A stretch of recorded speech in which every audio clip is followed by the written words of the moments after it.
अब बातचीत नहीं, इससे पहले हमने क्या बात करी है, डीएनए के बारे में बात कर चुके हैं। ये न्यूक्लिक अम्ल दो तरह के होते हैं, एक होता है डीएनए, दूसरा होता है आरएनए। केंद्रक में पाए जाते हैं, इसलिए इनको हमने क्या कहा, केंद्रीय अम्ल। अब सबसे पहले तो हमको याद होना चाहिए कि डीएनए और आरएनए दो हैं, तो इनके कार्य क्या है बताओ। क्योंकि आनुवांशिक गुणों का वहन करना इन्हीं का कार्य होता है। एक पीढ़ी से दूसरी पीढ़ी में आनुवांशिक गुणों को ले जाना और प्रोटीन का संश्लेषण करना, नए डीएनए का निर्माण करना। जितना ज़्यादा डीएनए एक पीढ़ी से दूसरी पीढ़ी में जाएगा, उतना ज़्यादा आनुवांशिक लक्षण पहुँचेगा और पैतृक और संतति में समानता नजर आएगी। जितना कम जाएगा उतना ही कम क्या होगा, संतति के अंदर पैतृक गुण कम नजर आएगा। ठीक है, अब ये हमारा अगला डीएनए के बारे में हम पूरी बात कर चुके हैं। अब दूसरा न्यूक्लिक अम्ल होता है आरएनए। आरएनए का पूरा नाम क्या होता है, राइबोन्यूक्लिक एसिड। ठीक है, अब हमने अंतर देखा था डीएनए और आरएनए में, तो लिखा था कि डीएनए एक ही प्रकार का होता है और आरएनए 3 प्रकार के होते हैं। तो ये देखिए तीनों प्रकारों के नाम, एमआरएनए, मैसेंजर आरएनए या हिंदी में कहते हैं इसको संदेशवाहक आरएनए। दूसरा लिखा मैंने आरआरएनए, रिबोसोमल आरएनए, और तीसरा होता है टीआरएनए, स्थानांतरण आरएनए या ट्रांसफर आरएनए। ठीक है, अब एमआरएनए लिखा है। अब एमआरएनए का काम क्या है, नाम ही बोला हमने, मैसेंजर आरएनए, यानी एक मैसेज का निर्माण करना। हम जो बोलते हैं ना बार बार कि आनुवांशिक सूचनाएं एक पीढ़ी से दूसरी पीढ़ी में जा रही है, तो एक पीढ़ी से दूसरी पीढ़ी में आनुवांशिक सूचना जा रही है तो वो किस रूप में जाती है, एक मैसेज के रूप में जाती है। और मैसेज क्या होता है, नाइट्रोजिनस क्षारकों का बना हुआ एक क्रम होता है।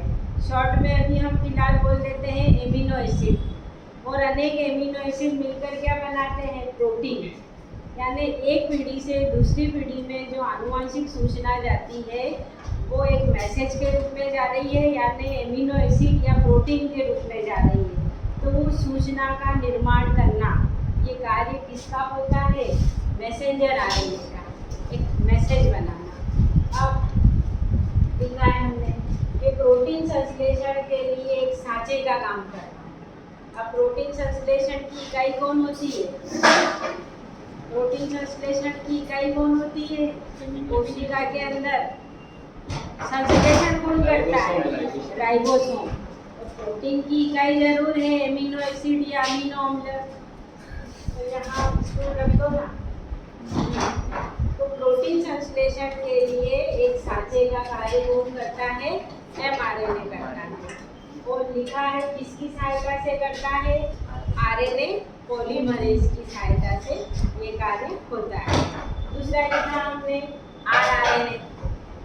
अब सबसे ज़्यादा जो एमआरएनए का काम ही है सूचनाओं को इधर से उधर करना, और अभी बात करी हमने कि ये सूचनाएं प्रोटीन के रूप में होती है जो एमिनो एसिड से मिलकर बनी होती है। यानी हमको मालूम ही है कि प्रोटीन संश्लेषण की इकाई कौन होती है, राइबोसोम होती है। तो कुल आरएनए का लगभग लिखा है हमने कि 80% भाग कौन सा आरएनए होता है, आरआरएनए। बाकी बचा हुआ 10% ये होता है और 10% एमआरएनए होता है। ठीक है, अब अगला आरएनए लिखा है हमने टीआरएनए, ट्रांसफर आरएनए। यानी इस मैसेंजर आरएनए पे क्या करा, एक सांचा बनाया, आरआरएनए द्वारा एमिनो एसिड की श्रृंखला बनी, श्रृंखला बन गई, मीन्स एक मैसेज का निर्माण हो गया। अब वो मैसेज एक पीढ़ी से दूसरी पीढ़ी में पहुंचाना भी तो आवश्यक है, तो वो कार्य किसके द्वारा किया जाएगा, टीआरएनए के द्वारा। इसलिए इसको कहा हमने संदेशवाहक आरएनए। लिखा है हमने कि प्रोटीन संश्लेषण के समय एमिनो एसिड को साइटोप्लाज्म एमआरएनए विशिष्ट कोडान द्वारा क्या करता है, ये स्थानांतरित करता है। यानी एक पीढ़ी से दूसरी पीढ़ी में सूचनाएं कब जाएगी, ले जाएगा तो वो डीएनए के रूप में ही, लेकिन इस मैसेज को बनाएगा कौन, आरएनए। आरएनए के बिना कोई भी सूचना एक पीढ़ी से दूसरी पीढ़ी में नहीं पहुंचती। क्लियर है?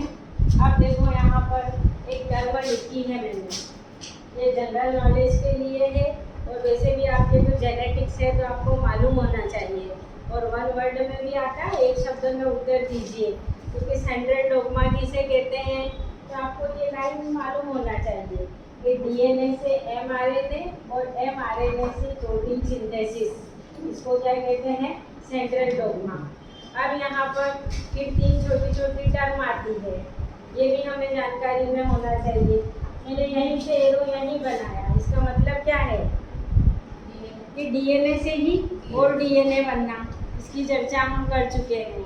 क्या होता है, एक डीएनए से नया डीएनए बनना या दूसरा डीएनए बनना, रिप्लिकेशन या डुप्लीकेशन, यानी डीएनए से डीएनए बनना क्या कहलाता है, रिप्लिकेशन या डुप्लीकेशन। फिर उस डीएनए से किसका निर्माण होना, एमआरएनए का निर्माण होना, ये क्या कहलाता है, ट्रांसक्रिप्शन। ऑब्जेक्टिव या रिक्त स्थान में ही आ गया कि डीएनए से एमआरएनए का निर्माण डैश डैश डैश कहलाता है, तो क्या कहलाता है, ट्रांसक्रिप्शन। ठीक है, फिर अगला, फिर एमआरएनए मैसेज बनाएगा किसकी सहायता से, रिबोसोमल आरएनए की सहायता से, और रिबोसोम का कार्य क्या है, प्रोटीन का संश्लेषण करना। तो एमआरएनए के द्वारा काय का निर्माण होना, प्रोटीन का निर्माण होना, यही क्या कहलाता है, ट्रांसलेशन, रिप्लिकेशन, ट्रांसक्रिप्शन और ट्रांसलेशन। और ये बहुत इम्पोर्टेंट चीज़ है और आप सबको याद होना चाहिए। ठीक है, इसके बाद अब आरएनए की बात करी हमने, ये जनरल बात करी कि डीएनए सभी के अंदर आनुवंशिक पदार्थ होता है, और हमने बोला था कि कुछ जीवों में या पादप वायरसों में, वायरस शब्द यूज़ किया था, कि उनके अंदर आरएनए आनुवंशिक पदार्थ होता है। तो ये लिखा है हमने कि किस दिन के अंदर होता है, पादप विषाणु, सार्कोमा विषाणु, इन्फ्लुएंजा, जीवाणुभोजी, R70, MS2 और F2, इनके अंदर ये क्या होता है, आरएनए आनुवंशिक पदार्थ के रूप में पाया जाता है। क्लियर है? अब जो हम इससे पूर्व बात कर चुके हैं डीएनए के रिप्लिकेशन के समय, समझ लिया था हमने कि एक डीएनए से 2 डीएनए बने, साइटोप्लाज्म में श्रृंखलाएं अलग हुई, साइटोप्लाज्म में वो सारे मटेरियल और एंजाइम पाए जाते हैं जो नई श्रृंखला के निर्माण के लिए आवश्यक होते हैं। अब ये हमने पढ़ लिया, पूरा समझ लिया, लेकिन इसके बारे में हमने चर्चा नहीं करी थी कि एक डीएनए से 2 डीएनए बन रहे हैं, तो साइटोप्लाज्म में ऐसे कौन से एंजाइम है। देखो डीएनए हमारा इस तरीके का था, तो ये डीएनए कोई अपने आप तो नया डीएनए बना नहीं देगा, उसके लिए बोला था कि दोनों श्रृंखलाएं साइटोप्लाज्म में अलग होती है, ये सबसे पहली शर्त रहती है, तभी तो वो टेम्पलेट के रूप में, एक सांचे के रूप में काम करेगी। तो यहाँ देखो लिखा है हमने कि ये जो पहला एंजाइम है हमारा, क्या, न्यूक्लियस, न्यूक्लिक अम्ल की इकाइयों को तोड़ने वाला, वो एंजाइम क्या कहलाता है, न्यूक्लियस। तो ये डीएनए के डबल हेलिक्स है, इन डबल हेलिक्स डिप्लीकेशन के समय अलग अलग होते हैं, तो बीच में कौन सा बॉन्ड था, हाइड्रोजन बॉन्ड था, ये भी बात हुई है। अब उन हाइड्रोजन बॉन्ड को तोड़कर दोनों श्रृंखलाओं को अलग करने का काम इसके द्वारा होता है, न्यूक्लियस एंजाइम के द्वारा। ये जो बैठा है तुम्हारे पास, ये लड़का क्या कर रहा है, कौन सी सब्जेक्ट है, तो सुन लो ना पहले, क्या कहलाता है ये, न्यूक्लियस। ठीक है, इसके बाद लिखा हमने आरएनए प्राइमेस। अब यह ध्यान देना, श्रृंखलाएं अलग हो गई डीएनए की दोनों, फिर हमने बोला था साइटोप्लाज्म में नाइट्रोजनस क्षारक, 5 कार्बन वाली शर्करा, फास्फोरिक अम्ल सभी पाए जाते हैं। तो उन खंडों को जोड़ना, तो यूँ तो नहीं कि एक साथ पूरी श्रृंखला बन जाएगी, हमको भी कोई कुछ बनाने को कहेगा तो हम छोटी छोटी इकाइयाँ कलेक्ट करेंगे। ये लिखा हमने कि डीएनए के छोटे छोटे, जैसे चेन बनाई हम लोग, तो चेन के लिए हमें छोटी छोटी कड़ियाँ तो बनानी पड़ेगी। तो डीएनए के छोटे छोटे खंड, इनका निर्माण कौन करता है? आरएनए प्राइमेस या एक और नाम है इसका आरएनए पॉलीमरेज। ठीक है, फिर अगला लिखा हमने डीएनए पॉलीमरेज।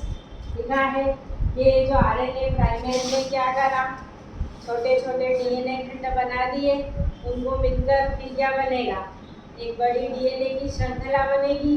और हमने डीएनए आरएनए के लिए एक टर्म ही यूज करी है कि डीएनए और आरएनए पॉलीन्यूक्लियोटाइड श्रृंखला के बने होते हैं।